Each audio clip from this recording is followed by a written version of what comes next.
Good evening. It is my distinct pleasure to welcome you to the inaugural Areyvut lecture series.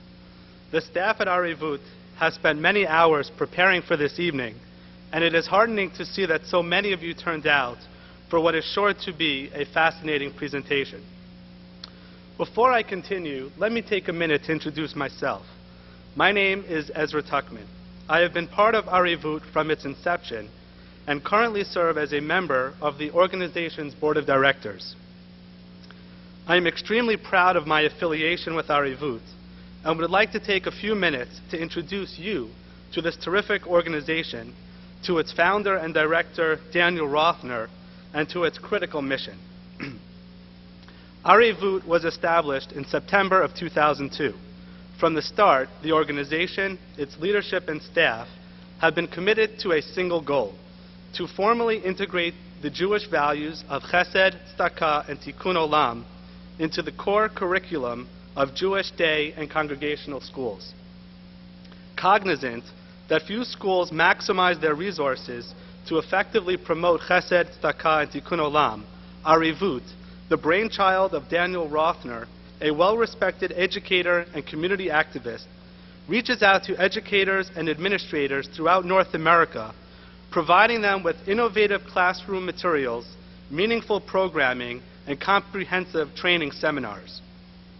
By training educators with specific methodologies, Areyvut seeks to strengthen students' commitment to these core fundamental Jewish values and to ensure the transmission of these values to future generations.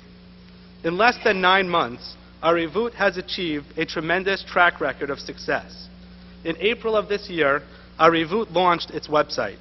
The site offers educators a wide array of educational materials, programming resources, and suggestions for volunteer opportunities. To date, the site has been visited by over 6,000 users and has received over 85,000 hits. Committed to serving leading day and congregational schools, Areyvut has conducted programs at the Hillel Academy of Fairfield County and Solomon Schechter School of Westchester, New York, and is currently in the process of preparing similar programs for schools in the greater New York metro area and in Chicago and Boston. Closer to home, Areyvut sponsors a twice-monthly lecture series right here in Riverdale.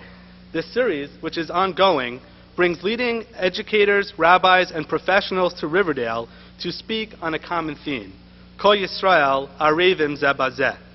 The lectures have been well attended and have attracted a wide variety of participants. This record of achievement is a testament to Daniel's dedication and efforts and to the warm reception that Areyvut has received from the educational community. Your generous support is critical to the ongoing efforts of Areyvut and to the success of its mission. If you have not done so already this evening, I ask that you please make a donation to the organization and demonstrate your support for Areyvut and for its critical mission. In light of Areyvut's founding mission, it is fitting that the inaugural lecture is presented this evening by one of the world's preeminent experts on Jewish education and Jewish values, Mr. Richard Joel, the President and International Director of Hillel and the President-elect of Yeshiva University. Since taking over the leadership at Hillel nearly 15 years ago, Mr. Joel has transformed the organization, working closely with students, professionals, and community leaders to strengthen the resources of existing Hillels and to expand the reach of the organization from Silicon Valley to Buenos Aires, even to Siberia. Thanks to the efforts of Mr. Joel, today, more college students than ever before are studying Jewish texts and participating in Jewish activities on campus. In the last 3 years alone, Hillel has sent 10,000 young people to Israel for the first time in their lives as the largest provider of Birthright Israel programs in the United States. Under Mr. Joel's watch, Hillel founded the Weinberg Tzedek Hillel program. Framed by the imperatives of Tzedakah, Gemilut Chasadim, and Tikkun Olam, the Weinberg Tzedek Hillel program engages and empowers students in meaningful public service and encourages creative thinking when addressing social justice issues.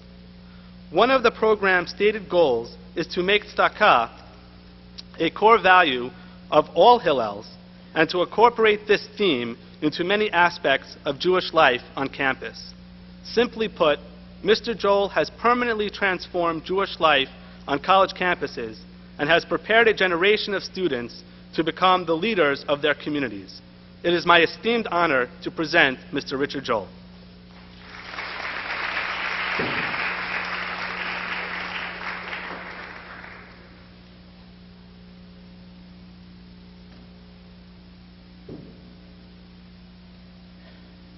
Thank you, Mr. Tuchman. Good evening, ladies and gentlemen. The last time I ascended this bima, it was the first Shabbos we had visited Riverdale after my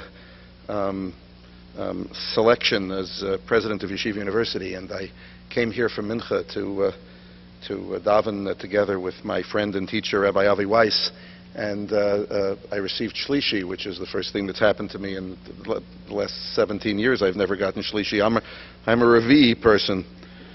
You know the story of the Gabbai comes over to someone and gives him Revi, and he looks at Revi, and he looks at the man, and he says, Revi, he says, where I come from, we give the dogs Revi. The guy says, here too. But I got Shlishi. Now, it's not, I would tell you it was Mincha, so there wasn't a lot of choices since I'm not a Kohen or a Levi.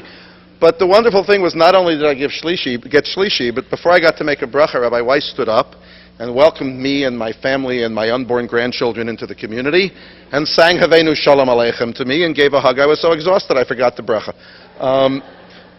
But what I do want to say, first of all, B'Shus Harav, I think Rabbi Weiss is here.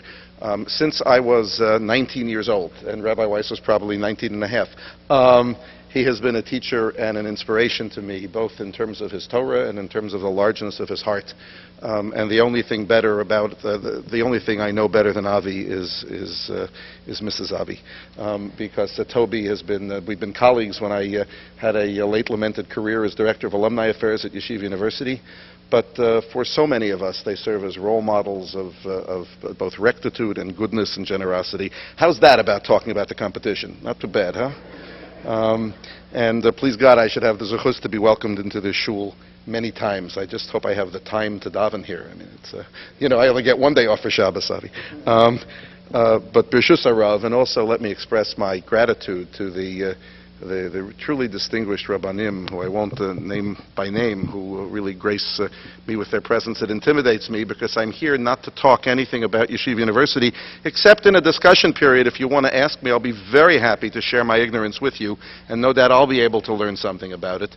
But I'm really delighted to be here, and the reason I'm delighted to be here is not because I relish being on the speaker's circuit, although it's always nice to be here when my daughter, one of my children, gets to observe, and I hope later critique me. My daughter Ariella is here, who's about to graduate from Stern College for Women of Yeshiva University after having achieved the stellar kind of education that we offer. But I came because I think that what Daniel Rothner is doing and trying to build at a difficult time, an organization only intending to add critical value to young Jews' lives, is very important. And just as you had the decency and the commitment to be here, I'm about to move into the neighborhood. We're going to move onto Arlington Avenue and 256th Street in the area of Riverdale called Nishtahin and Nishtaher. And I like being Nishtahin and Nishtaher. So I thought I should be counted in this as well. So that's why I'm here. And in fact, trying to think about what to share with you and what to speak with you about, I thought you'd forgive me if there are not going to be major policy pronouncements coming this evening, but we can get to know each other, and I can share some of my experience with you about the Jewish community as I've seen it as one of the Jewish world's greatest frequent flyers. I have had, look, my life is a great blessing, primarily because Esther Ribner agreed to marry me 29 years ago, and the rest has been downhill. But I've had unbelievable opportunity. And I really, you should consider me a native son. I grew up in Yonkers. After I graduated from MTA, I decided I was going to spend my life fighting crime. I don't know what the relationship is there. But I was an assistant district attorney in the Bronx, which is somewhat affiliated with Riverdale, I'm told. And I had my experiences here, and then I went on to both be Director of Alumni Affairs at Yeshiva University because Norman Lamb suckered me into it. And then I was the Assistant Dean and the Associate Dean at Cardozo Law School. I was a Professor of Law teaching legal ethics to prove that I have a sense of humor.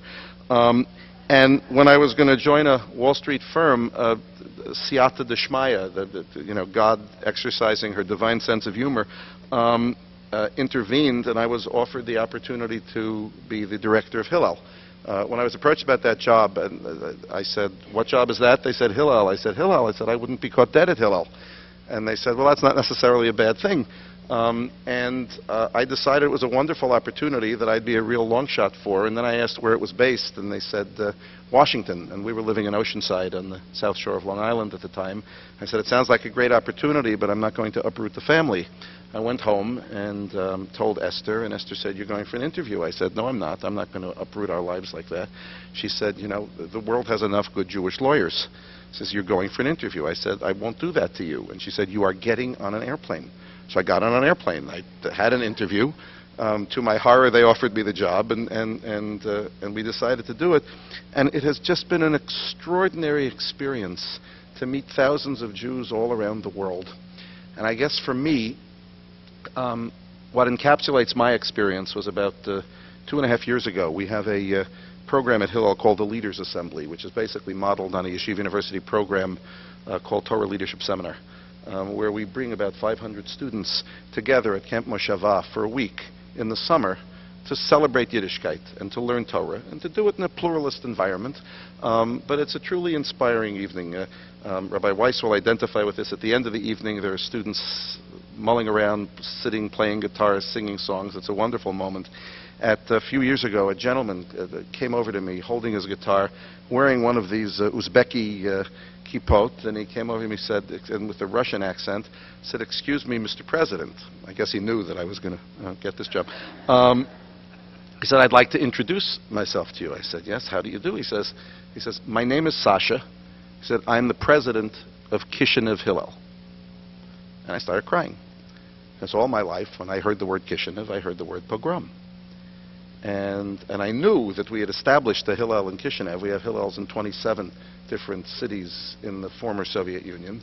But to see Sasha with his kippah, with his guitar, being together with 500 Jews from all over the world, celebrating his Yiddishkeit and proudly introducing himself to me, was something I just never thought I'd see. It wasn't, in the way we were supposed to predict where the Jews went, it wasn't supposed to be. But it was, and it is. And it gets stronger, and it gets stronger, because the will of the Jewish people to live is very serious. So I want to talk to you about that a little bit tonight, but I also, one of the problems with taking on this new position is I have to think of what are the appropriate stories and what are the inappropriate stories. And the other problem is I only have, since my stellar in Hillel was the whole world, I could have 3 speeches and 3 stories, and I could spend 9 years and not see the same audience twice. Now, not only is it a little bit more intense, but there are 5,000 Shabbos tables that are going to be dissecting every word I say until they realize it's always the same words, and then they'll go on and find someone else. But to make sure that there's something worthy that you get out of this evening, I do want to share with you my favorite story of the 2 gentlemen who are out walking their dogs, respectively. One is walking a German Shepherd, and the other is walking a Chihuahua. The fellow with the Chihuahua turns to the fellow with the German Shepherd and says, "You want, maybe we should get something to eat." The fellow with the German Shepherd said, "Sure, why don't we go into that restaurant over there?" The fellow with the Chihuahua says, "Nah, there's a sign in the window that says no dogs allowed." Guy with the German Shepherd said, "Don't worry, just follow me." So they go into the restaurant. The fellow with the German Shepherd goes up to the maitre d'. Maitre d' says, "May I help you?" He said, "Yes, I'd like to be seated, please." Maitre d' looks down at the German Shepherd and says, "I'm sorry, sir, we have a policy, no dogs allowed." The fellow says, "You don't understand. This is my seeing eye dog." Maitre d' says, "Well, in that case, let me escort you to your table." And they take him to the table. He sits down. The fellow with Chihuahua is watching this. He walks up. The maitre d' says, "Can I help you?" He says, "Yes, I want the table." Maitre d' looks down at the Chihuahua. He says, "I'm sorry, sir. We have a policy, no dogs allowed." He says, "You don't understand. This is my seeing eye dog." Maitre d' looks at the man and says, "Sir, in my entire life, I have never seen a seeing eye dog that's a Chihuahua." The fellow looks at him and says, "What? They gave me a Chihuahua?" So much about Jewish. Now, anybody can tell that joke. Figuring out what it has to do with anything I'm about to say, that's a little talent. The truth of the matter is so much of our life and our history is looking at situations and say, what can we make of it? And what's the perspective we take? And when we look at something, what do we see? So my apology in the beginning and my caveat is what you're hearing from me is my perspective as a frequent flyer, as an educator, but I don't claim expertise in this, just experience in this. And I guess my message is don't write off the Jewish people, all the Jewish people, even that minority 94% of American Jews who are not frum. Okay? Don't write them off. The Ribbon Shalom has not finished with them yet, and they haven't handed in their Jew cards for transfer. And I guess the perspective I want to bring you is that I think that this is an unbelievably opportune time, and I've seen it, for the rebuilding of the Jewish people. Klape chutz and klape pnim, from the outside and internally as well.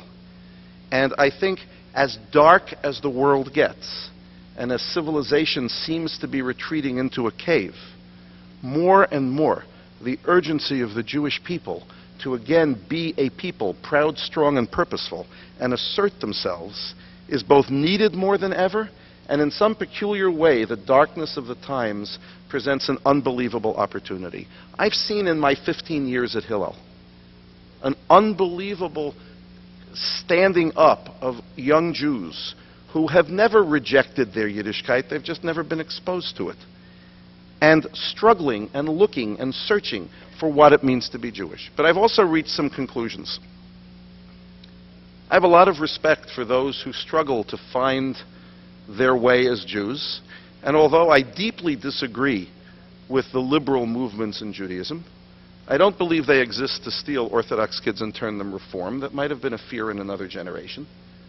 But in fact, they exist and they struggle to let Jews in a contemporary liberal society, right, try to identify and figure out who they are as Jews. My concern is I haven't figured out how liberal Jewishness transmits from one generation to the next in the absence of chiyuv, in the absence of non-negotiables. I don't know how Torah can simply be a cultural icon. I know how it can work for one generation. I don't know what transmits it on. And it's a big concern, and I think it's a peril. So ad kedei kach, to such a degree, that you see both the liberal and the Reform movements really struggling to see how do we build more, they'll use words like authenticity, how do they take Torah and make it reasonable and yet passionate. In the Hillel context, I worked with an array of wonderful educators from different movements who really have devoted their lives to it. And although, again, I want to say, I define pluralism. One of the things that I either got praise for or I got into trouble for is that in the Hillel context, we had to grapple with what this pluralism business means. Now, if any of us have any principles, it can't mean that everybody's right, because that's relativism, and that's fine as long as you don't stand for anything.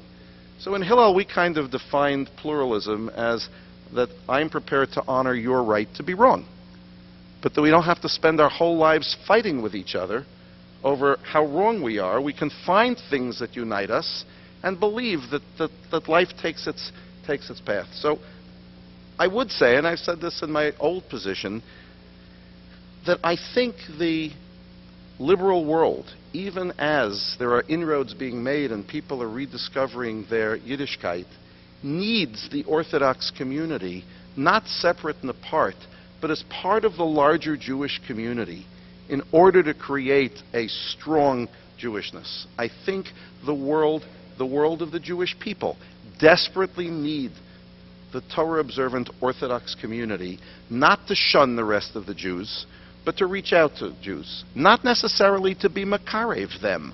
They're not objects for our conversion, but to be am echad im lev echad, to find ways to be part of that peoplehood, and in that way, right, continuing to build a Jewish presence. I also have to say that I think if the Orthodox community decides to retreat into ghettos, gilded or otherwise, and celebrate their Yiddishkeit in private, I think we're abandoning our purpose.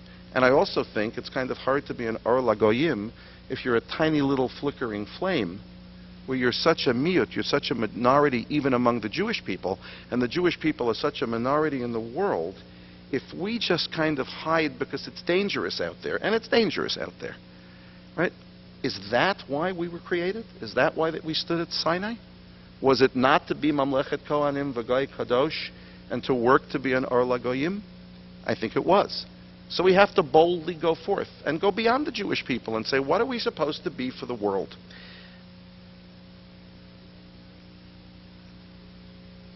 I think the time is right because it's so dark in the world. And I can only now speak of what I found in college students. I'm told that I'm somewhat schizoid because I sat at an admissions meeting at Yeshiva University and they started naming the schools that are competition for Yeshiva College and Stern College. And they went down one after another school that has really developed a first-class Hillel with a strong Orthodox community. And I said, I don't know which side to root for because, you know, it's very nice. I was my own competition.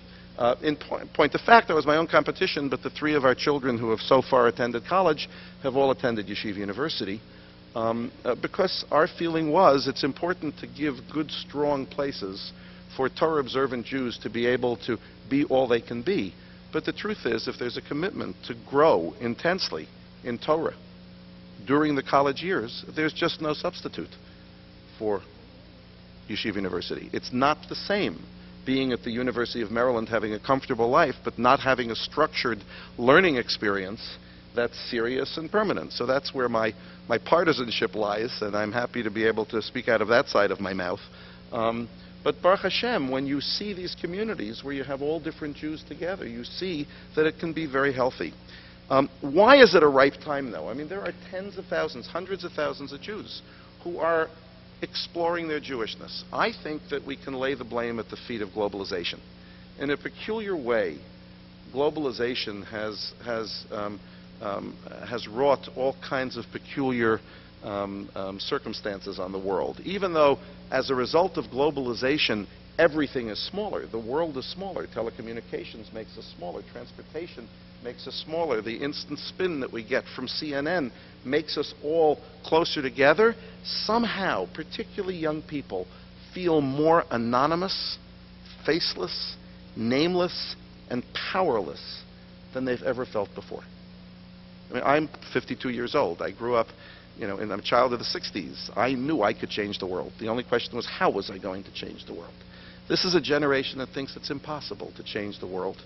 And it's very interesting. If you go to a student on a campus, they'll be able to tell you without batting an eye their cell phone number, their dorm phone number. They'll be able to tell you their home number.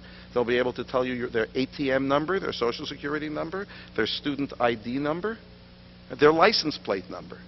And if they really want to be tight with you, they'll give you their email address. But nobody knows each other's names. And it's very hard to be intimate with someone when you're communicating by instant messaging. You can't hug a cathode ray tube. And what we find, you know, I mean, there's nothing to compare to the Shoah experience. It's even you shouldn't even begin to, but lahavdil. We knew that one of the evils of the Nazis, Yamach Shemam, putting numbers on someone's wrist, one of the psychological ramifications was they stripped people of their identity, said you're not a name, you're only a number. We have a generation of young people in the United States today that don't think anyone knows their name. They feel powerless. They feel empty. And what are they yearning for? The Pulitzer Prize-winning columnist who wrote for the Washington Post, Bill Raspberry, did a column saying, what does he think young people are looking for? And he said exactly what I think is the right thing. He said, young people are looking for a life that makes sense. They're not looking for escape, and they're not looking for, you know, scaling buildings. They want this journey to work, and they'd love to matter, and they'd like to think that in their lives they can cast a shadow. And perhaps the shadow will be in color or technicolor. That's what they want, and they don't see any root to it in contemporary society. Even more, they see people they don't even know willing to take their own lives in an effort to kill them, to fight at a civilization that this generation doesn't know what it's about. In that context, the Jewish community lives too. Our children are part of that same environment. Are part of that same environment. And the average Jews, there are 250,000 undergraduate Jews on the campuses of the United States. Okay, so understand who they are. Right? 80% of Jewish students who come to campus have never been to Israel. Before the Intifada, the second began. 80% have never been to Israel. Why? Because 80% of their parents have never been to Israel. Right? 70% of students who come to campus have never been active in any Jewish youth program. And over 75% of Jewish students who come to campus have never been to Jewish overnight camp. So what do we expect of them? They haven't rejected. They haven't seen anything. And it's a real issue, by the way. They are not rejectionists. They're clueless. They're undereducated. They're underexperienced. Even the ones who have had those experiences aren't rich in their knowledge, but at least they have had what I like to call Jewish wow experiences. They saw a sunrise at Masada. They listened to Rabbi Weiss play Al-Ela Ani Bochia on the guitar at a kumsitz, and it shaped their lives. Right? They had their first girlfriend at Camp Ramah. Things that went, wow, this is special. Wow, this is special. The provision of Jewish wow moments among ignorant Jews at least creates a kesher where I feel something. I want to learn. Tell me my story. They don't know their story. They're orphans. They're orphans. The greatest example of it, which was said, I was once a scholar in residence, which is a kind of a double oxymoron, at a community in the South, and I spoke on a Shabbos night, on Friday night, and there were about 500 people gathered for this event in a liberal community. And my job was to give a Jewish identity speech. And some of the things that those of us who would speak about Jewish identity would say would be fairly standard things. And one of the things I wanted to share was the problem that we face as to the lack of education of the Jewish people. So I said, let me give you an example. How many people in this room can tell me the name of Jesus' mother? The hands went up. I said, and how many people in this room can tell me the name of Moses' mother? And I got wise looks. Okay, and no hands. I made my point. After the speech, there was a collation. A gentleman came over to me and said, Mr. Joel, I really enjoyed your speech. I said, thank you. He said, my name is Schindler. I'm originally from Brooklyn. I said, that's very nice. He said, I want to tell you, I loved what you said, but I want you to know I'm different than the rest of them. I said, you are? He said, yeah. He says, I know her name. I said, you do? He said, yeah. And he had a big smile. I said, yes. He says, it's Yoshabel. Okay, close but no cigar. It's not Yoshabel. But the irony here is this poor fellow had the poor mazel to say that to one of the few idiot savants in the world who knows the only place where Moshe's mother's name is mistranslated as Yoshabel. Do you know where? Cecil B. DeMille's The Ten Commandments. The fellow saw the movie. He didn't read the book. The story of the generation. The story of the generation is, if we are lucky, they've seen the movie, they haven't read the book. And I must tell you, much flows from there. I had the zechus once to interview Rav Adin Steinsaltz at a General Assembly of the Council of Federations. We did a kind of open meeting where I'd ask him questions and he'd give answers. And I apologized to him in advance for being a mechutzaf, but I wanted to ask hard questions. So I said, what do you have to say about the fact that so many Jews are disconnected and so many Jews seem to be, moving further and further away? And his first answer was kind of automatic. He said, don't worry. The Pintele Yid comes home. Don't worry. I said, with respect, said if we all believe in Olam Haba, and if that satisfies us, it's probably okay in Olam Haba, but the demographics tell us it's just not true. The Jews aren't coming home. Give me a better answer. So he stopped for a minute, and he got this kind of twinkle that he gets in his eye, and he looked at me and said, okay, he says, this is what you should do. He says, ta'amu uru'u kitov. He said, let them taste of it and see that it's good. And the truth is, it's a master principle. Because I think somewhere deeply embedded in our taste buds are the Yiddish tam. But I think we don't know what the taste is. So many Jews don't know. If you give them that kind of sense of Jewish experience, of Jewish doing, all of a sudden they say, wait a minute, this is me. I need to know more about it. And now, I'm not talking about being makarev them so they all become frum. I think if we're all on the same page of Torah, if we all know that Friday night is called Shabbos, we win. The story goes on. The people go on. The arguments get to go on. We're a wonderful dysfunctional family. We fight all the time. We get to fight. L'shem Shemayim, maybe. If not, God forbid, what do we have? So the truth is that the times are so ripe for this because young people are looking. I must tell you, of all the things I say to young people, what was most compelling is I used to turn to them and say, do you know what the first words that God ever speaks in the Torah are? And so if it's for me, I'll take it. The first words that God ever speaks in the Torah. So they look and I say, you know, it's not fight anti-Semitism and it's not keep two sets of dishes. What's the first words that God ever speaks? Yehi or. Let there be light. Before there's a Jewish people, before there's a human being, the prime directive for mission control, right, is enlighten. Take from darkness and enlighten. And the whole job of the Jew, right, Torah or, right, the whole job is to bring enlightenment. And I also say that once the human was created, what does God say to the human? It's not good to be alone. The first statement of God is form community. Form community. At this time in the history of civilization, the joint commands to not be alone, to form community, and to use that to enlighten the world, which of course is what our covenant is, right, is unbelievably attractive to a young generation who wants to matter. They want to not be alone, they want to be valuable, and they want to know that they can partner with God to perfect creation. It's such a simple message, the rest is commentary.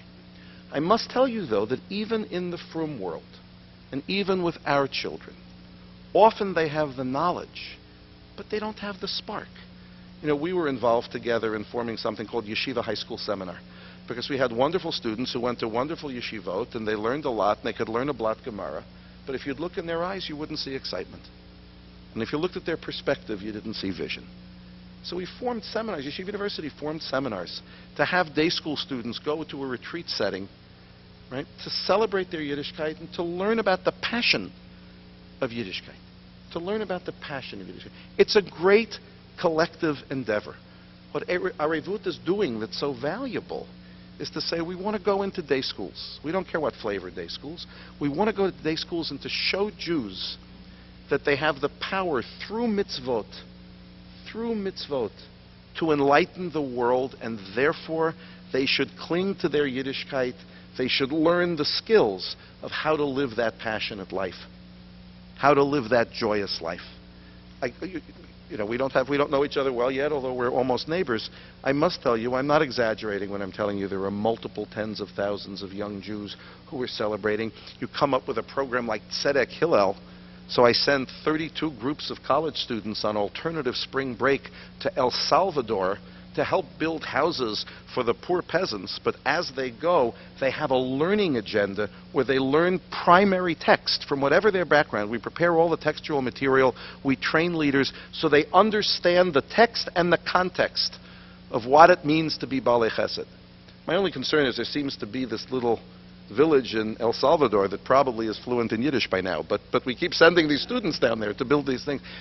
That kind of agenda, and it's not the only agenda, because there are other Jews who will resonate to a straight learning agenda, but to rekindle among all of us this sense that we have a job to do, that we're partners with the Rabboni Shalom in using our Torah, lishmor v'lasos, to learn it in order to do it. And I must say, now I'll switch over to Yeshiva University. Now there's a machlokes. My contract says I'm already the president of Yeshiva University. Dr. Lamb and I have a deal that until he confers the last degree on the graduate of the last commencement, which is Cardozo on June 11th, I'm president-elect. So it's either a president-elect statement or a president statement. Our students at our yeshiva should feel, I hope when they come in, but certainly when they leave, a sense of nobility. They should feel that we are noble creatures and that our job is to lead the world to a better place. I must tell you, I'm not here to do fundraising for Areyvut, but here's a lone guy who has a vision and says those little steps of giving young people the excitement and the joy of enlightenment, that they can make a difference through doing things that are tied to the Torah, that are tied to Torah text, and that are tied to Torah doing. A re-engagement in the concept of lishmor velasos should be central to our moving forward as a community and to our moving forward as a people. I've harangued you too much, and you'll forgive me. But I don't think that's the whole answer. But I think it's such a key part of the answer on every level. So in conclusion, and if you have a few moments and would like to either challenge me or teach me different things or attack me, there's a story that I like very much that I would attribute it, but I don't know who to attribute it to. But it's a story about a little boy who's sitting at the dining room table of his home, and he has a piece of paper and he has crayons and magic markers and he's busy scribbling away. His parent comes in and looks and says, "What are you doing?" The child looks up at his parent and says, "Well, I'm drawing a picture of God." The parent looks at the child and says, "But my child, don't you know? Nobody knows what God looks like." The child looks up and smiles and says, "Well, they'll know when I'm finished." Thank you very much. Thank you.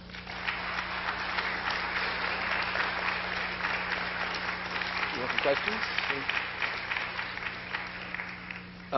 The floor is open for questions or any questions, by the way. I can deny almost anything. You didn't plant any shills? Yes, sir. It's so nice to see you. We met in London on a Hillel mission. I had something to do with that, right? It's very exciting.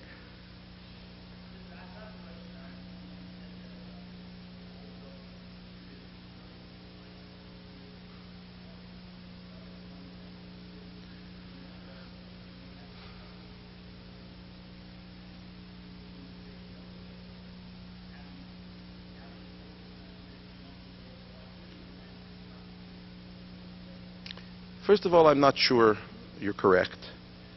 I think we're very good at deciding what the other feels. And I'm not sure it's true. I know there are barriers. I know we don't trust each other. Right? I know we've forgotten Kol Yisrael Arevim Zeh Bazeh. I don't know what to contribute to this except to say we have to put ourselves out there with a hand extended. Right? Yad and Yad as you did. Right? With a hand extended. And to tell the truth courageously, but always ba'ahava. One of the many milas of Rabbi Avi Weiss is he can disagree with you profoundly, and he can be manning the barricades, but it's never with a snarl. It's always with an embrace. We have to learn how to do that. And I believe that we can learn again to disagree lovingly. And I think there's so much, of course there's so much. You know, you take a Martian and have them hover around any different sectors of the Orthodox community you'd like. They can't tell the difference between us. We're busy, you know, like a one-cell organism. Constance said meiosis or mitosis. It's a long time since biology. You know, dividing ourselves. I think the only thing I can offer in that is that you do have to, by example, right, and by what you extend, say we are am echad im lev echad. I think it was Woody Allen who said that the story of the Jewish people, right, is they tried to kill us, we survived, let's eat. You know, the corollary is they tried to kill us, we survived, let's fight. Right? But I think we're frightened, and when we're frightened, we approach the other very much as a stranger instead of as a sister or a brother. And I don't know if that's wisdom, but it's how I've lived my life. And I know that there are sharp edges, particularly in the New York Orthodox community. But someone has to start, and many do start. We can find ways. Now, invite me back in 2 years and I'll tell you a horror story, God forbid. But I don't think that's the case. You know, I was telling Rabbi Schechter earlier, who I don't know well, but was always a role model to me, that one of my wonderful teachers was Rabbi Israel Miller, Zecher Tzaddik Livracha. And he was a grand human. He was a grand human. He wore his Torah comfortably, and he believed that each human being was of inestimable worth. And he would be very happy telling them a Devar Torah and then sitting down and having a glass of scotch with them. And he wasn't busy judging. He was busy touching. And I think that's what we have to do. And more than that, it's what we demonstrate, model, and teach our children. I must tell you, I have a taina with all universities. 30 years ago, after my generation took over their administration buildings, right, universities became terrified of their students, just like a generation of parents did. Right? So the whole collective culture is accommodate. Don't tell someone they're wrong. Don't tell someone it's not true. There are multiple truths, and if it feels good, do it, and we'll accommodate, and we'll accommodate. And what's been lost is the courage to speak about values. Well, that's true in our community, too. We have to stop being afraid, and we have to talk about values, about, I translate kedusha as nobility. I think it's the only word I can come to that's not kind of otherworldly. I think we have to make people proud that they're noble, and we get to do something that's precious, and that the only taina we should have at the end of our day should be that it hasn't been long enough, not that we had regrets. I'll do better with short answers sir.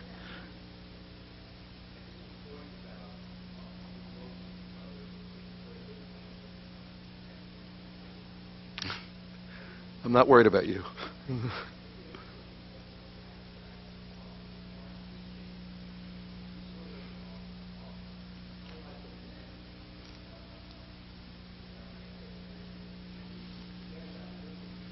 Mm-hmm.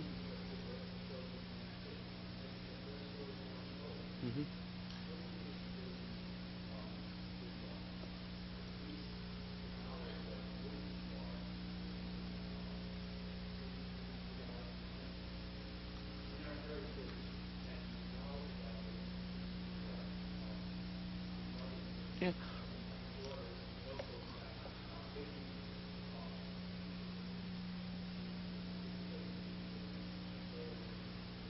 What's interesting, I really believe in equality. I don't believe in egalitarianism. In the Supreme Court decision, I absolutely believe that with regard to education of blacks and whites, separate but equal is not equal. I'm not sure that the model of Jewish life is also one where that's necessarily true. So I don't believe in everybody being the same. I don't think we're the same, Baruch Hashem. I also think it's a question of how we live our lives. My children, now I have to be particularly careful. I have 3 girls and 3 boys, right? And with my wife, that's 4, so I'm outnumbered when the kids aren't around. And I think if you'd come to our home and you'd hear the conversation on Friday night, and we're talking about members of the family like Sarah Imenu, it's not as a footnote. It's not as a footnote, and I think because they've grown up in a Jewish family, and they've heard the story of our people as a story of a family. Now, neither am I denying that in society in general and in our community, we must pay very careful attention to how we educate and to challenges that are coming into life that we couldn't have anticipated because of role changes. Things that women are able to do now and do often better than men, right, was not in the lexicon or in the job description a few generations ago. And the challenge, and it's a hard one, by the way, is to figure out how to make it work. I have to say, the challenge is how to make it work within the bounds of halacha. Because there are truths that seem such great truths now that in 50 years will not seem the same truths, and that 50 years ago were not the same truths. And the constant in our life is Torah, right, and the Masorah, and the Torah tradition. The good news is we get to struggle with understanding what that means, and we get to have really strong disputes as to what the limits are and what the envelope is. So I think there should be lots of discussion and lots of argumentation about it, and then I think finally we have to rely on the halachic tradition, and when it comes to the point where it's necessary, you have to find the Rabbanim who are able to make decisions that can decide whether the envelope should be pushed or not, or how to push it. Sir. And please, just one little, I am a recovering attorney, right? I'm a Yehudi Pashut. I'm not a sage. I'm not a Rav. I'm a learning Jew. Okay, please remember, one thing is very important. I am honored, beyond words, to follow 3 great Rabbanim and philosophers. Right? and my immediate predecessor, Dr. Lamb, I am going to be the president of Yeshiva University. I am not the sage of the generation. Okay? For whatever reason, it's time for a different kind of leadership, and please God, Yeshiva University will have many people who can speak in learned ways, and please God will be more available in the community to do that. I'm the president of Yeshiva University. You're getting the perspective of a Yehudi Pashut, of a simple Jew. Please understand that. I'm willing to take my stand in terms of what the curriculum should be and what tone we should have and what a vision of Jewish life is. You won't hear me speaking on halacha. That's not my province. Okay? Please.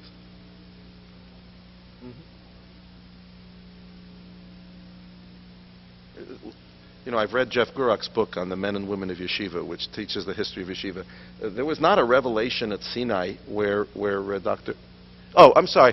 The question was that the theme of Yeshiva University is Torah Umada, and what does it mean to me?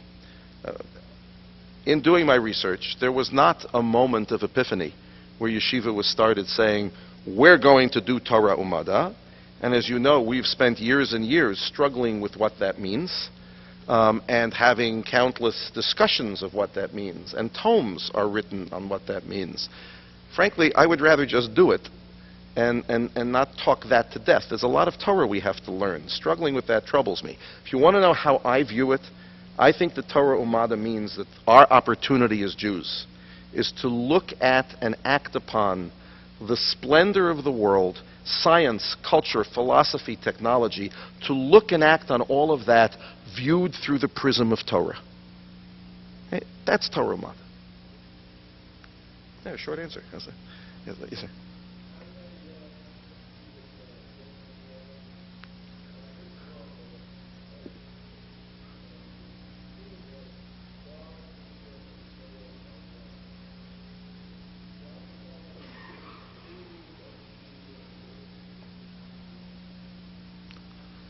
Well, you know, since we're in Silver Spring, the only radio station I get is Imus in the morning, and he doesn't speak about those.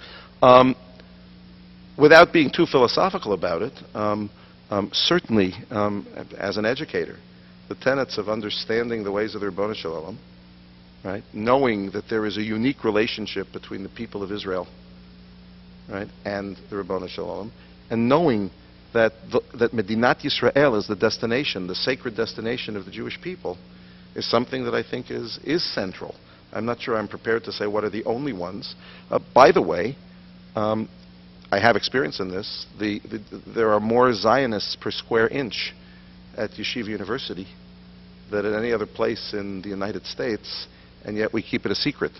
I would also tell you that we have not done an effective job in our curriculum of teaching Zionism, teaching about the history of Israel, teaching about contemporary Israel, teaching about Israeli ideas and thoughts, acting upon it. We have no Center for Israeli Studies. We don't have a policy institute at Yeshiva devoted to that. I don't know why, and it's no one's fault, but stay tuned. Give me a few years. If you're asking me, do I believe that Israel is a centrality to Jewish life? Of course. Do I think that Yeshiva University is a Zionist institution? If we're not going to sit and argue about what Zionism means, broadly I'd say it is. Do I think we have 4 buildings that house the Grus Kollel in Jerusalem that are unbelievably underutilized and that we haven't developed a vision for why you should be in Israel? I agree with that, and give me another few years. Not because I'll do it, but there are so many people waiting to be unleashed in the broad community of scholars, educators, alumni, that I think there's a great deal of potential that I'm going to get to tap. It's very nice. My predecessor came to Yeshiva University with a $70 million debt. He walked in off the street. He had bankruptcy papers in front of him, right? And that was the welcome that he got to Yeshiva University. His predecessors before him lived from hand to mouth, gave their lives sustaining Yeshiva. I walk into a university with an endowment of over $1 billion, with all the indicia of success better than they've ever been, with no deferred maintenance on the building. Baruch Hashem, we still run at a $2 to $7 million deficit every year, so we shouldn't be too comfortable. But and it's real, and we have to work on it, and if we're going to move forward, we're going to have to raise a lot of money. But the opportunity that I've been given as a result of the work of my predecessors is unbelievable. Yes, ma'am.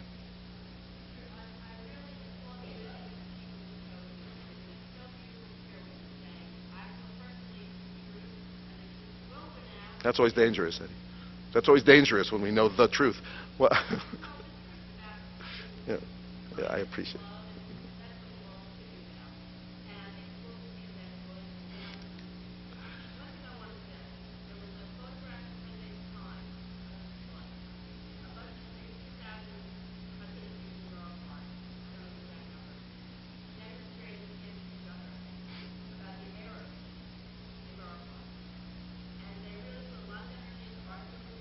Mhm.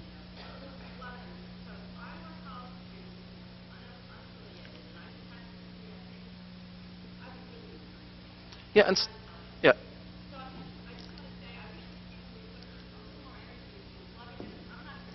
Yeah. Right.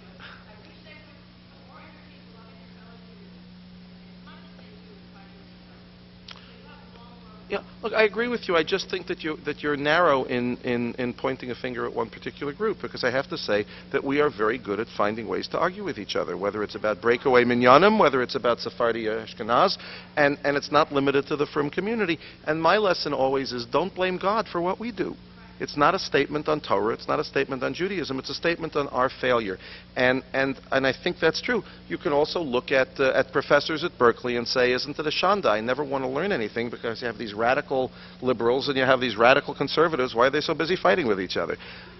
Yeah, a little bit of understanding. And I went to a speech last night where Bill Safire spoke. And I like Bill Safire. And Bill Safire makes it safe for me to quote Richard Nixon. Because when you quote Richard Nixon, you're really quoting Bill Safire. Right? But in his second inaugural, Nixon said, we cannot listen to one another until we stop shouting at one another, until we speak quietly enough so that our words can be heard as well as our voices. It's an important lesson. We have to keep trying to teach it. You need some kayach to do that, sir. I won't keep you long. We'll do 5 more minutes if that takes that much. Survival.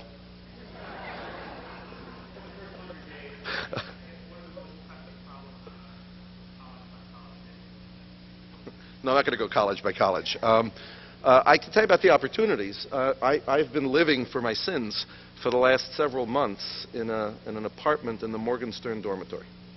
It's nice. So I have months of laundry. And I did it deliberately. I mean, Esther and the children, and some of the children, are still living in Silver Spring, and I go home for Shabbatot. And truthfully, I was only here 2 or 3 days a week until May, and now I'm here 5 days a week. And I could have stayed in the hotel. I wanted to feel the fabric, and I've also made some efforts to spend time at Stern College. I went down to Cardozo. But particularly, let me just talk about the main campus, because I think it's indicative. There is such a remarkable array of young people there. And it's not one size. It's not one size. They're all over the place. There is such, with all the things we can criticize, and I can do that too. Right? The degree of derech eretz, the number of people who come up to me to introduce themselves, and they do it nicely, right, is really remarkable. You know, so from the morning when I'm part of a minyan, right, till the evening when after Marav I learn with Rav Meir Goldvich in the base medrash, in the Morgenstern base medrash. I'm afraid to go into the main base medrash. I don't know enough. I find people of unbelievable goodwill. I'll also tell you that the things that students talk to me about are all consequential things. Many more speaking to me about the topics we spoke about tonight, which is how do I make a difference and how do I make a difference in Torah ways. So that really inspires me. I must tell you that the Rosh Yeshiva, let's dispel a few myths. The great voices raised trying to destroy me was overblown, and although next time we meet I can tell you how I think some of the things that were done were not appropriate, I can tell you that nobody had personal malice, and there were a small group of Rosh Yeshiva who believed as a matter of principle that the time had come in Jewish life when Jewish institutions should be led by Rosh Yeshiva. I have real respect for that position, and I really disagree with that position. But I must tell you that they did what they thought they could do, given the circumstances of the culture at Yeshiva, to try to persuade me that I wouldn't be a good choice to be president. And they almost succeeded, but my wife wouldn't let me. And since that time, one by one and in a group, the Rosh Yeshiva have come to me, extended a genuine hand of friendship. We've started discussions, so I understand the frustration from which many of their feelings come. And I don't think we're ever going to be of one mind, but I think they can teach me a few things, and with their permission, maybe I can teach them a few things. What are the problems at Yeshiva? The problems at Yeshiva is that somehow the whole is less than the sum of its parts. And everybody's been working so hard to make this place happen that that I have the luxury of being able to allow Yeshiva to take a step back, to do some of the language we talked about a Kavod Habrios agenda, and to unleash those wonderful forces. I also think we have to look hard at issues of excellence and how we attain excellence. I think we have to make sure that our learning, which is superb, is there are four corners to a base medrash, and I think it's very nice if there are different voices that occupy each of those corners and sometimes meet together. But to say any more than that would keep you from coming to my investiture on Sunday, September 21st, and I want to have something to say at that point, so we'll leave it at that. What I did want to say when I started, and I realize now I told you a story without telling you the end of it. When I was approached about the presidency of Yeshiva this year, I was called by the search committee last year, and I, having a little bit of sanity, declined to be a candidate. When I was approached this year and was dragooned into conversation by someone as estimable as Lou Brovman, I didn't know what to do, because I had the best job in the Jewish world, and we love living in Silver Spring, Maryland, and there was still some work to do.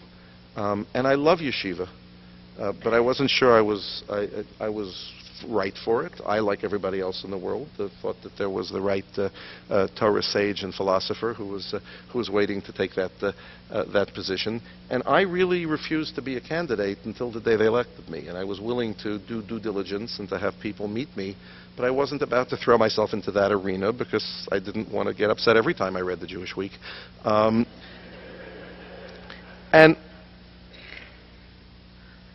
Which I like, by the way, and Gary Rosenblatt is one of the heroes of the Jewish people, and a wonderful Jew, and you should know that.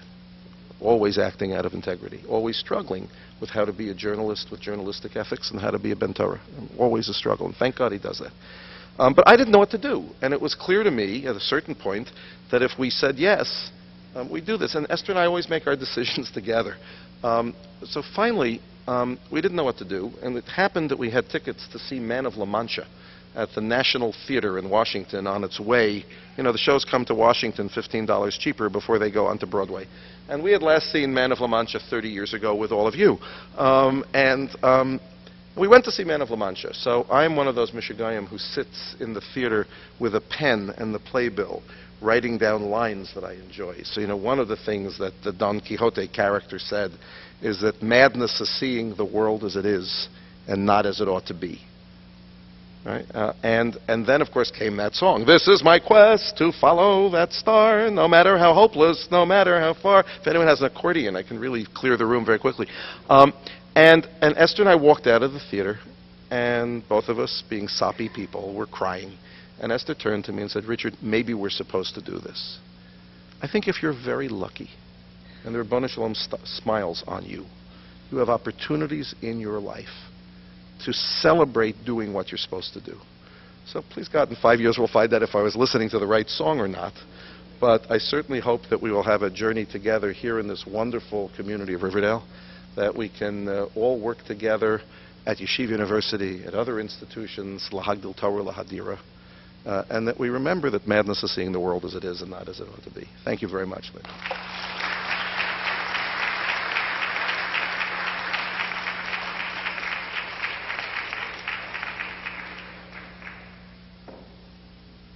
I just want to take another opportunity to thank Mr. Joel for his remarks this evening. They were certainly inspiring.